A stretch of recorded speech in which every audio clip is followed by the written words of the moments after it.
玩个游戏也能把人玩死？这个游戏机可相当变态，里面的角色挨揍时，一股电流就会涌入玩家的体内，让你从头到脚舒爽一遍。现在看来啊，这个死者应该是刚才玩游戏给爽死的，但这也不太对，因为这人刚才还跟小兰对打了一局，当时他一套大鞭腿给小兰打的脸都紫了。yes sir，有种线下碰一碰啊！按他这个熟练度，他肯定是天天爽，已经爽麻木了，是肯定不会被电死的。刚才他死之前正在跟一个中分哥对打，当时就有个很奇怪的事儿，死者那会儿一直在暴揍中分哥操纵的胖子，打倒后本该乘胜追击，但死者却一直在原地固有，发现的时候就已经四肢僵硬记了。这会儿柯南发现这人好像是窒息而死的，但脖子上却没有勒痕，这说明他是被毒死的。可奇怪的是，他并没有什么被下了毒的脸色特征，比如这样。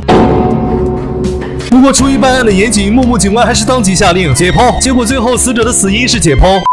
这会儿木木表示，现场这么多人，要是能都死了，变成3选1就好了。行，我这就给你仨。当时离得近的有工作人员鲶鱼哥、死者的对手中分哥，还有这个金发的英语哥。OK， please 有别嘚瑟 ，There have a 摄像头。防犯カメラ。もしかしてカメラの映像ビデオに撮ってたりします？这会儿众人准备看监控，但柯南却听到了某种金属摩擦的声音。监控中，管理员鲶鱼哥曾回收过死者机子的硬币，而中分哥则是在开干前贴着死者吹了一阵耳边风，随后还在地上捡起了什么。再之后，两人就开打了，打的那叫一个昏天黑地啊，引得游戏厅的人全来看了。咱讲话的不就中分哥单方面挨揍吗？这会儿死者的解剖结果也出来了，确实是中毒而亡，是被注射在了右臂内侧，而毒素就是河豚毒。哦，河豚毒啊，这是一种比米花市卖的最好的氰化钾还要猛的毒。sorry， 河豚毒的毒性非常的高 ，only eat 的话还能抢救，but if 血管注射的话就直接GG。瞬间柯南脑袋轰的炸开，现在只需要找到凶器就可以了。皆さんもよろしいですかな？就在众人走动时，柯南又听到了叮铃哐啷的金属声。突然，柯南激光穿脑，哎，小鲶鱼，你左脚鞋带子开了。这会儿柯南定眼一瞧，没错，这就是凶器。柯南懂了。画面一转，警方因找不到凶器，准备以自杀结案，下班吃宵夜。而柯南直接一针麻醉，放倒了原子。咱讲话的木木警官行不行啊？不行的话，我六舅家的狗也想当2天警官。死者被下毒的地方是右臂内侧，所以在左边收硬币的鲶鱼哥和一直在外侧玩游戏的英语姐便可以排除。那么凶手只剩一人，就是你，中分哥。你干嘛？这会儿中分哥不服，于是柯南让高木和小兰去演示玩一把游戏。只见游戏里的小兰被高木这预备型拳揍得毫无还手之力。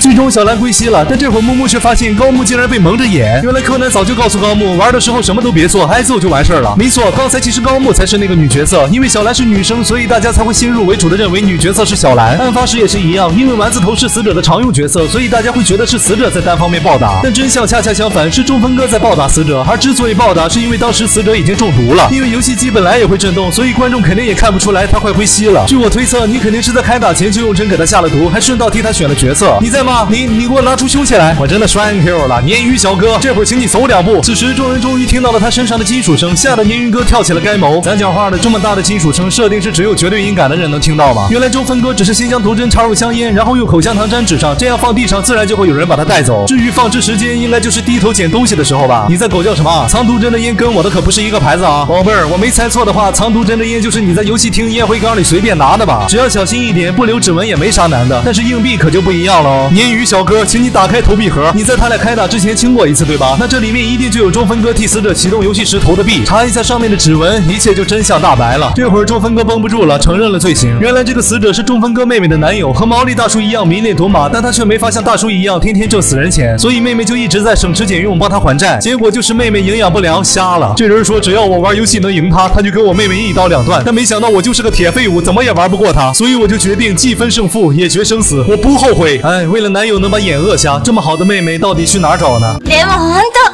新一高負けの名推理だったよ。新一？ああ、学園祭の時に出てきた彼のことですね。He is so cool。そんなことないですよ。あんな推理オタク。バイバイ、クールガイ。